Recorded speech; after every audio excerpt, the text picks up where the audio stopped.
Hey, welcome back to Women's Wellness Radio. We're also recording this episode as a video, so you can catch it on YouTube. Our guest today is Tressa Yellig, who I've been struggling to say her name correctly.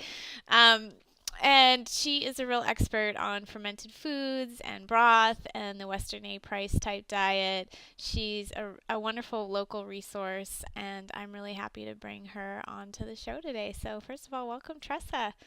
Thanks. Thanks for having me. Well, I was just looking at your website. You've got kind of a rich history, how you got into all this. Do you kind of want to give a little nutshell about your background and what you've been up to in the last few years here in Portland? Sure. The quick version, I guess, is that I started out in cooking wanting to work with people that had chronic illness. But at the time, the only philosophies that were really understood for folks dealing with any kind of illness issue were things that were related to vegan, raw, vegetarian, macrobiotic, or Ayurvedic diets, all of which are excellent therapeutic diets, some of which I found a little troublesome long-term lifestyle wise, but that was where I discovered fermented foods. Actually, it was a fermented sodas class that really got me, and it just blew my mind that you could create effervescence naturally, that wasn't something completely synthetic or industrially created, that this was actually a traditional old world food. Fermentation's been with us forever, creating flavors and textures and all kinds of amazing, really synesthetic experiences. And I was just thrilled. Plus, then getting more into some of the other, like you said, Weston A. Price style foods, it felt more like immediate medicine. Some of these other diets, they may or may not um, have an immediate effect. People I think have lost touch with the way that food immediately relates to how they feel or the consequences of their food decisions immediately affecting their health. So to give people a positive experience that they would immediately recognize with food was something that I was really fascinated by. So I got involved with some folks that were starting a community supported kitchen down in the East Bay called Three Stone Hearth, and I got to really see how that worked on a broader community scale, working with farmers and farmers markets and seasonality and all kinds of chefs. And of course, I was still fairly ego driven as a chef and wanting more fancy restaurant experience, and ended up working in a series of restaurants in California, which was great experientially. Got really into the molecular gastronomy scene and got to learn a lot, and also got to learn that I didn't like a lot of that restaurant scene and actually got very sick myself. And so when I was sort of taken by I had a septic MRSA infection. So Wow. not a small thing. And immediately I was hospitalized for a week trying to find an antibiotic that would work. It was devastating. And the food in the hospital, I can't even talk about, it was terrible. And they thought I was going to need this surgery to guarantee that I'd be protected from this kind of infection ever again. And turns out, in between leaving California to go and get this surgery, I kind of got to get more involved in my own food passions. I had nothing else to do, and these were things that I knew just made me feel good, and I just needed some comfort at the time. So I got back into fermenting and bone broth and some of these style of foods, and by the time I got to talk to the ortho surgeon, he was, what infection? What surgery? We don't even need to do this. There's no problem here. And it was really a revelation because then I got to say, well, I don't have to spend the next 4 months in recovery and I don't have to spend all this money on surgery. What do I want to do with my life? And that's how I ended up out here. I just kept thinking, why aren't people making this resource available? Because so many people come to it when they're sick. And that's when they have the least amount of energy to put into making these lifestyle changes and starting over on a whole new food paradigm that was completely foreign to them. So I kept thinking I wanted to help create a resource for those people as a bridge. And that's how Salt, Fire, and Time began. And I just wanted to live in the Pacific Northwest, so that's how I ended up out here. But, in the last few years, it's been interesting because Portland is not Berkeley. It's a completely different community of people that are educated in a completely different way, that engage their life in a completely different way, and their food culture is much more social here. So we started out under the brand of a community supported kitchen with the idea that we'd have a changing menu weekly and people could choose a la carte what they wanted and come into the kitchen to pick up. And we were doing classes and dinners weekly with speakers and running a volunteer program, and that wasn't really working. So then we consolidated and became more of a CSA program for prepared foods in this style. But even so, at that time, you couldn't give a lot of this away. People were still really wrestling with the idea of fermented foods, organ meats, saturated fats, bone broth. Those things were all very, very foreign to Portlanders, or the ones that were familiar were already doing it themselves. So we did that for a while until it basically turned into a product line because folks became very attached to certain preparations and they just wanted to receive those. So then we really consolidated what the product line is, and that's what it's become today. I still do a lot of teaching and cooking on the sides, and sometimes we'll do the occasional dinner, and I do a lot of collaborations, which is wonderful. But it's gotten a lot simpler. But the thing we've missed since we made that change to a product line is an experience, like a really community-driven experience for these people, and that became really evident last year when we tried to add delivery. It tanked. Nobody was into delivery, even though we were offering it free. We still do, but it's amazing to me how many people don't take advantage of that.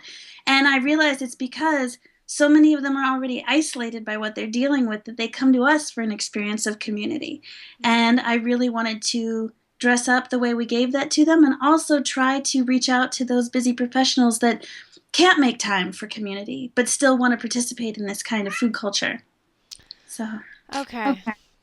That's awesome. And I really admire your entrepreneurial spirit because you've stuck with it. You kind of had this idea and you didn't know how to get people to connect with it in every way that you hoped for, and you've just kind of paid attention to what people want, and what people need, are curious about, and you've kept at it. So that's so awesome. We're gonna talk to more about it later, but tell us more about your new venture that you said just broke ground. right. Broth Bar has been a sparkle in my eye for a long time. It's really exciting. There's been a few people in the States that have tried to sell broth by the cup, bone broth by the cup, and this will be the first one in Portland. And the idea being it's a coffee shop that just serves up broth or other really great foods in this style of eating where the ingredients are well sourced, the preparations are all traditional, and they're very delicious and accessible. But we wanted to make it easy. So that experience I was talking about is really what this new space will be. And that's why we chose to give it a different name, too. An outlet for people to come that don't otherwise have a place to gather, that is non-alcoholic and has really wonderful choices and is family friendly and where community can gather. But it's the piece that's missing from our product line, that community piece, that people piece, a place for folks to gather and people to engage before they commit. It's a way for folks, like I was saying earlier, to participate in this movement without having to really take it home. So it makes it more accessible. And then when folks want to start taking on the responsibility of making their own foods this way, they can. This is not rocket science. I didn't invent it. I just want to make it easy where people can participate. I think that's a good point. There has to be a bridge. I've told a lot of people about bone broth, and I could probably count on like one hand or one finger how many people have made it since me telling them about it. It doesn't really work. I mean, hopefully I have a little video and I made a video with a local chef. So, hopefully it's happening. But I think that it's just it's not really part of our modern lives, so it is a pretty big jump to say like, oh, I'm gonna make bone broth or I'm gonna make sauerkraut or kombucha. And also, we're often busy. I should have mentioned earlier, I took a making sauerkraut class from you that was fabulous, and I made sauerkraut a few times. But to be honest, I still also buy it. We can buy great sauerkraut here in town, and sometimes I'm just like, I want to eat this way, but I also kind of just need things to be easy or social, like you said. So I think it's great you're mixing it up and offering other resources. So so cool. So you said earlier that you found these foods that had an immediate effect on health. I thought that was really fascinating. So tell us more about what foods you offer and craft in your product line and some of the immediate effects on health you've seen. Sure. Well, our four main ones are our beef jerkies. We do a really beautiful coconut yogurt, our line of kombuchas, and then our line of bone broths. And outside of that, we bring back little preparations in small batches that used to be part of the menu, and we had a really broad menu. So occasionally we'll do our beautiful three oil mayonnaise with raw eggs, or we'll do our lamb burgers with organ meats, or we'll do a batch of our lacto fermented sodas, or a beet kvass, or things of that nature. And now they're special and they're easy to bring back in. We did a lot of fermented ketchups and things like that, which are fun to play with those preparations. I mean, um, but in when we were really trying to consolidate our inventory, it was just harder to make them available all the time. But I actually think now that we'll have Broth Bar and a place where people can really participate a little bit more socially, the convenience of bringing some of those back will be easier to share. Um, but what I love about these foods and their immediacy, for instance, you'd never expect it. But our coconut yogurt is a very special product because we put a lot of energy into sourcing coconut that's imported without being irradiated. So it's organic, but also not irradiated during its transport.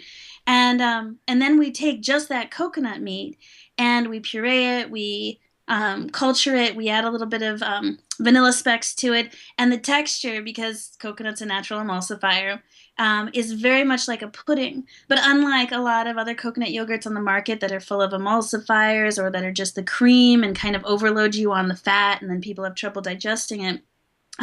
This is more a blend of the fat and the protein, and it's just a really beautiful, beautiful perfumey product, not expecting that it would be easier to swallow.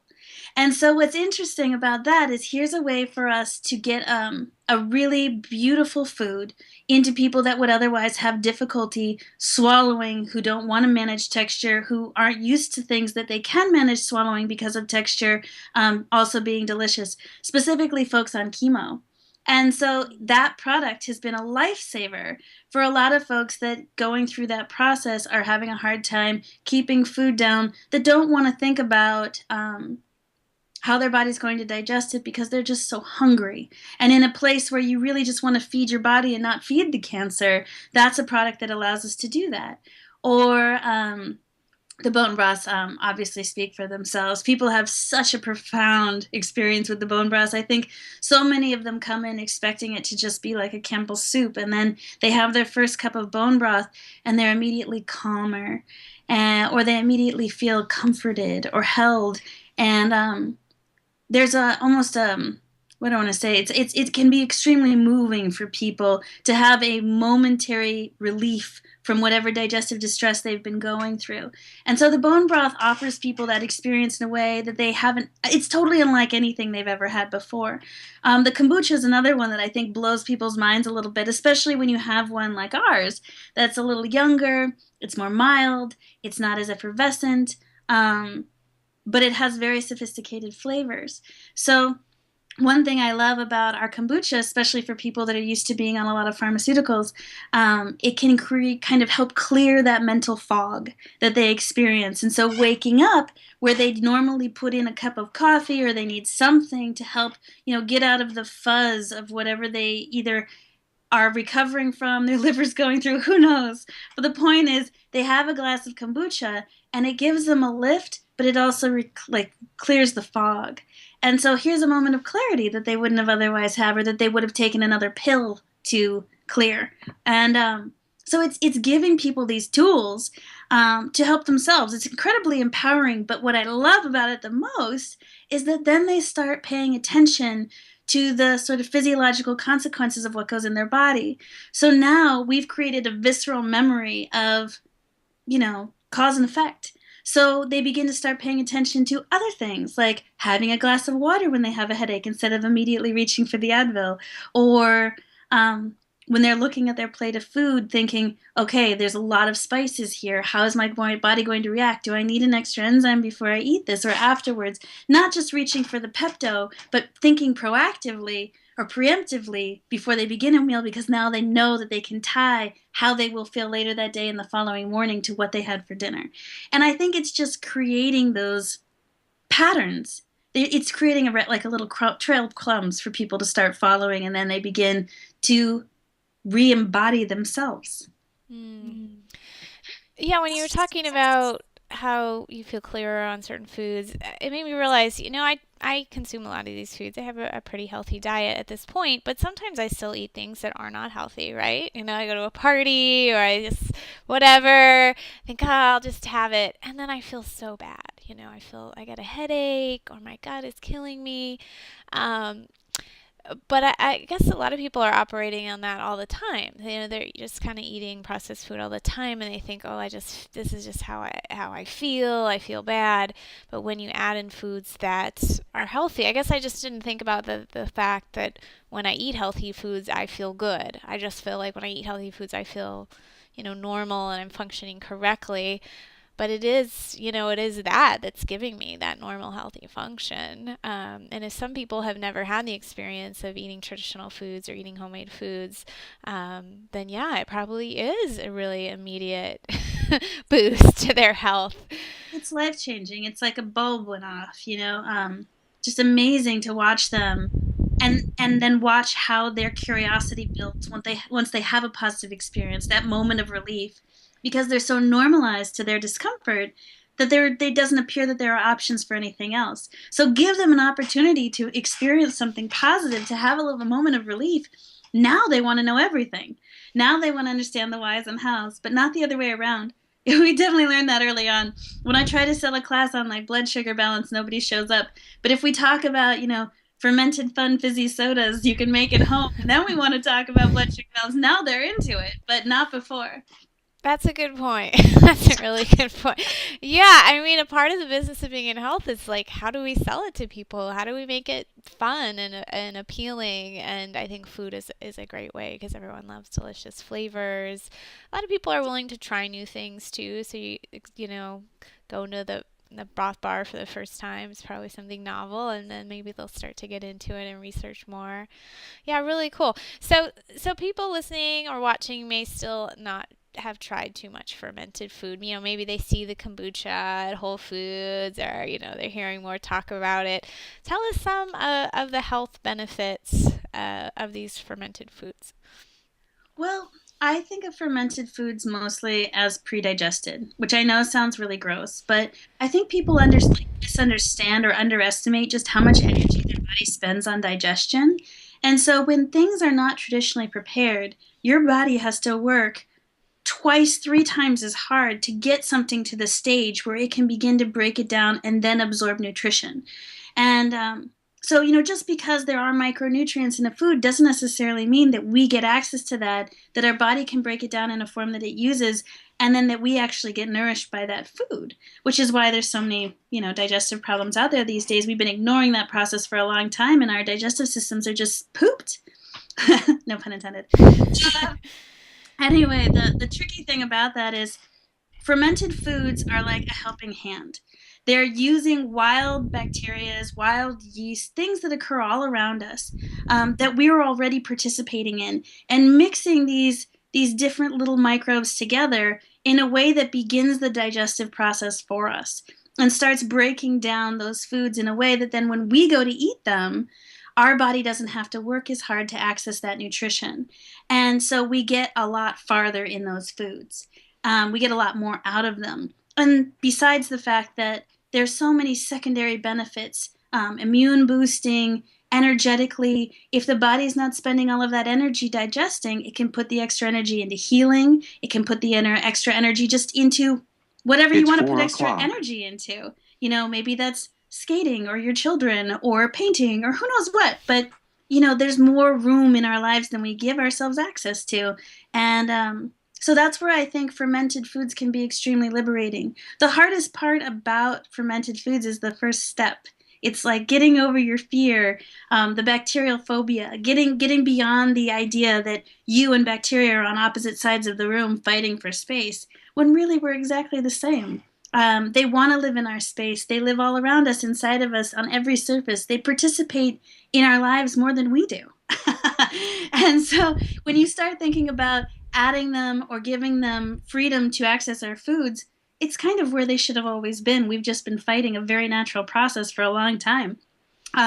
So we restore our bodies by giving bacteria in our environment access to our food before we eat it.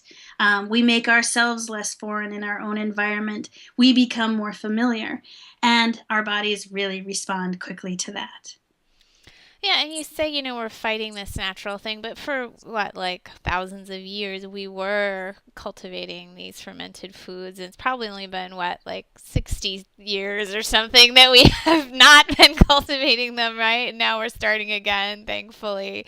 So it's good to know that, these are really traditional foods. And, I actually just got one of my clients to start having sauerkraut. I said, make sure you buy it raw and that kind of thing.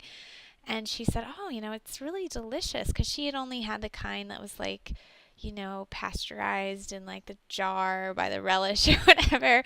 So I think that's could be a barrier too, thinking that you won't like the taste or you don't like the taste. Even maybe your first time you have sauerkraut, you'll still think, oh, it's a little funny or it's a little too sour or whatever. But you do, I think, and you've probably seen this, quickly develop a taste for it once you kind of get used to it. Would you agree with that? Totally agree with that. I mean, it's interesting how I think different organs crave different flavors. And when our bodies are responding naturally, those become things that are just immediately delicious to us. So, people that wouldn't normally be into sour things, I hear that a lot. Well, I don't like sour things. I'm a sweet person. But then once their bodies really start responding well, suddenly there's a switch that flips in their brain that starts saying, oh my goodness, this is really delicious. I can't imagine a meal without it. Now it seems like a wonderful combination. Two foods, you miss it when you don't have it. So there are flavors that come up in fermentation that you can't create otherwise. They just cannot occur. And so it's a really interesting place to just sort of step outside your comfort zone and find out that you actually like a lot more flavors than you ever had access to before. So it begins with a dare, but it sustains be like via regular what's the word I want? It's reinforced constantly by our taste buds when our organs are talking to our taste buds about what they want. It's instinctive eating, you know. Mm-hmm. A lot of times when I talk to my clients about having fermented foods, they say, "Oh, well, I eat yogurt," and so it's the first response I always get, and so I think, well, I say, well, it's used pretty processed food to buy a store bought Yoplait. It's probably got a lot of junk added, even if it doesn't have any flavor added. It's still pasteurized. You might not tolerate the cow protein and this and that. So I started to have that conversation about there's other fermented foods, and you mentioned the coconut kefir, is that right? Or Yep. yogurt, which I totally want to try. Can you just talk about like the whole array of fermented foods out there so people kind of realize what the options are? Sure. It's amazing how much more is out there than I think people realize how much they're already participating in a lot of fermented foods. I mean, bread is a ferment. Yogurt, kefir are obvious ferments. Beer, wine, pickles are all ferments. Miso. Then you start getting into some more exotic ones. When you look at, even every steak, every bit of jerky, these are actually ferments. We're allowing them to age, let access to air and wild bacteria begin to break down those meats to create some of the amazing flavors that we consider to be the most prized in the meat industry. Um, Grains, oats. I think what's the big manufacturer of oats? I forget that until, gosh, I think Quaker oats? yes, 30 years ago. That's the one everyone thinks of. They actually told people to soak their oats overnight before you cook them. When they made their oops, sorry, cat. When they made their quick oats, all they did was remove that soak before label to just say, hey, it'll save you time, but does it save digestion? It doesn't actually save you time in the digestive process. So other foods that people think of, sorry, my cat. Oh, it's adorable. Just let the cat walk around. things that are getting more popular now that people are more familiar besides sauerkraut. Every culture has them. Sour Reuben is another one. Trying to think of others. Pickled fish, lox. Um, what is something else? Natto is a weird one because most ferments are lactic acid ferments, they're acid ferments, and natto is uniquely alkaline. It actually is pretty amazing, but you have to really make it well to have it not come out like stinky feet. But when you make it well, it's got hints of cocoa and it's sweet and it's just the most beautiful thing, and it's got a pretty unique texture, um, but just amazing. I'm trying to think other things. You can culture anything. That's what I think is phenomenal. You can ferment any food. You can use fermentation to make every food you're eating more digestible. There's no limit to it. And I feel like when people get into fermentation, myself included, we all end up going down the rabbit hole for a while, where you're kind of like, I'm just going to ferment my whole world.